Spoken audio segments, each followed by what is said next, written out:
సింపుల్గా దొండకాయ ఫ్రై.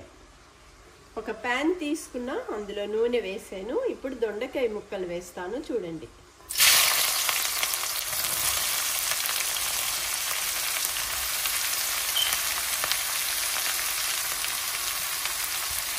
కొంచెం పసుపు, టేస్టీకి సరిపడా ఉప్పు. ఇప్పుడు దొండకాయ ముక్కల్ని బాగా కలుపుకోవాలి. ఉప్పు పసుపు వేసాము కాబట్టి చిన్న మంటలోనే దొండకాయ ముక్కల్ని వేపుకోవాలి.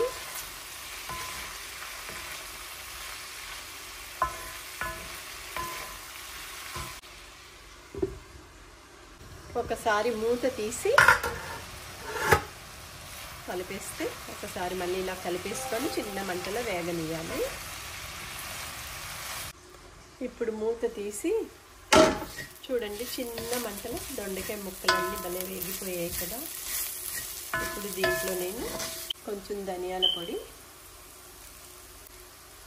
కొంచెం కారం, ఇది శుభ్రంగా కలిపేస్తే దొండకాయ వేపుడు రెడీ. ఈజీగా చిన్న రెసిపీ అంతే. ధనియాల పొడి, కొంచెం కారం, ఉప్పు, పసుపు, అంతే రెడీ అయిపోయింది ఈ దొండకాయ వేపుడు టమాటో పప్పు.